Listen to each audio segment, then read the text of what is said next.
Lo, ano to? Kuya, ano to? Yan nga yun, sabi ko sa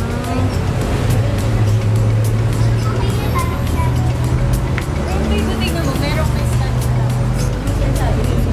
Lo, parang patay na to ah. Ay, buhay pa pala. Malalaking ayun, katulad yung malaking po. Mapili ka din. So, sabi mo ka ng color nila. Anong color nito? What's this? Ay, kuya, ano? Ano to? Buto-buto ang tawag niya.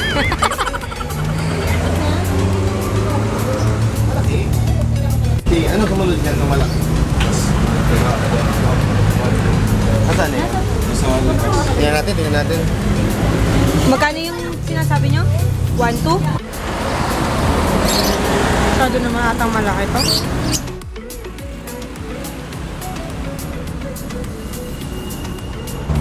Ganito. Ganito.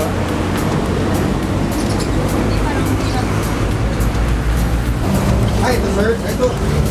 Ganito lang. Ito ba yun? Yung nandun? Oo, parang mas maganda yun. Hindi siya kalaki, pero mataas yun. Mas maganda yun. Magkano po ito? Yung ganyan kalaki, 450. Magkano yung mas mataas? 650. 650. Ganyan din yung sa ano na? Ganyan din ka... Ganyan yung size. Oo, yung... Tingnan mo yun.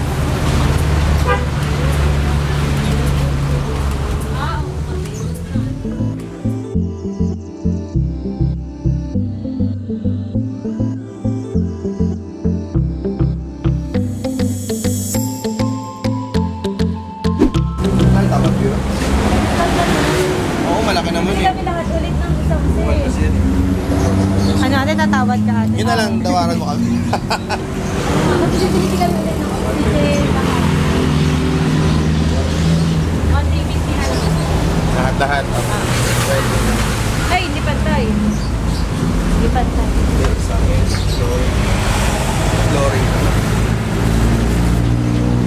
Magkano natawad mo? Ikaw, explain mo nga, may na ako sa mat eh. Magkano natawad? 1,350 daw lakas. Ay, Magkano dapat ate? Magkano dapat original? 600, agano yun? 650 plus. Magkano to talaga?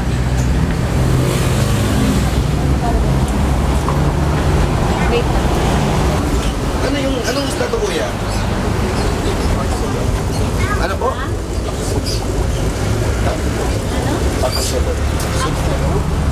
Pwede ba yung isama sa sa goldfish? Pwede. Anong ginagawa niyan? Parang ano lang yan siya, ilalim. Parang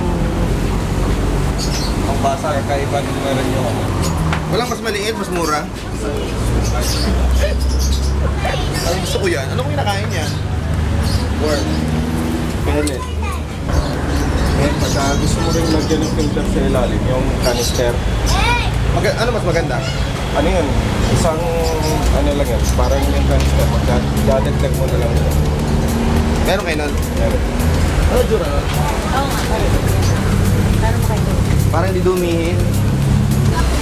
Pwede, huwag mo siyang pagkainin hanggang Madumi. madumi. Kasi nakakain yung dumi. Kasi kung saan lilinaw yun eh.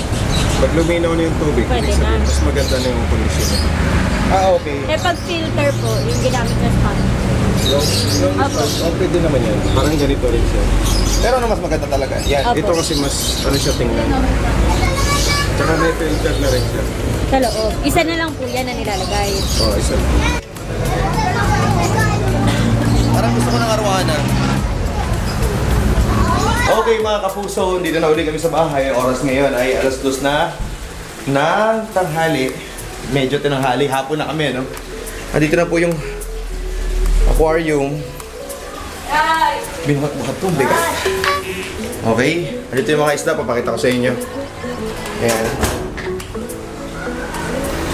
Pwede naman daw isama yung arwana sa ibang isda. Basta huwag yung maliit. Basta wag lang mas liit sa arwana kasi kakainin niya. At lagi yung pagkain niya. May bago kami aquarium, malaki. At mga buto. May box. Oh, paliwanag mo, anong gagawin dyan, kahit? Lalagay lang sa tubig. Linisan. Dapat talaga mo dapat ng tubig.